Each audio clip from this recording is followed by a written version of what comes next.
He certainly is a departure from especially the Republican presidents who, have been really outward-looking in the recent history.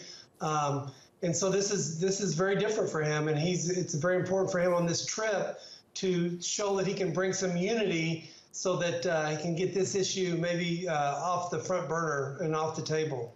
Well, you're in South Korea, and we've been talking over the past 2 days, even when the president was in Japan, about North Korea. But is it even more, really, about China? Well, I don't know.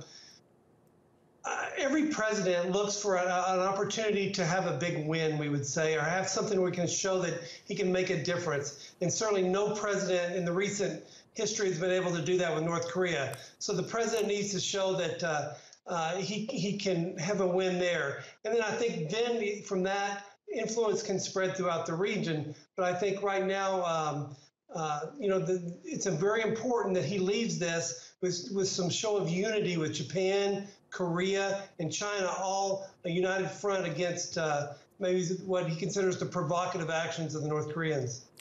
Do you think his record low popularity back in the United States may actually increase the possibility of some sort of military action against North Korea? That's already been talked about in the administration. My opinion is no. I don't think any U.S. president wants to go into North Korea. The uncertainty there, the risk is very high. I think that's why the president wants to have other partners on board here. He wants Japan to be seen as somebody that's willing to shoot down a missile, like he said yesterday. He wants the Chinese to exert pressure, because I don't think, even though he says he talks tough, I really don't believe that the president wants military action in the Korean Peninsula.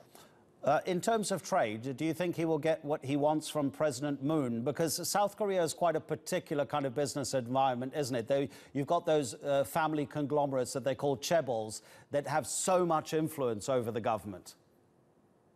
Yeah, what you're seeing here is very interesting, because all political leaders have a domestic constituency and then also constraints from the international arena. We're seeing that here, where certainly President Moon campaigned on that he was going to reduce tensions with North Korea, but he also needs U.S. as a trading partner. It's the sixth largest trading partner for the U.S. and he needs both. So he needs to find a way to kind of meet the needs of his domestic constituency, yet not lose a big partner in the U.S. In the same way, Donald Trump needs to kind of show that he's being tough on trade, because his constituents, they helped him get elected, they worry about these trade agreements, but also he needs to make sure that South Korea is on board with his North Korean policy.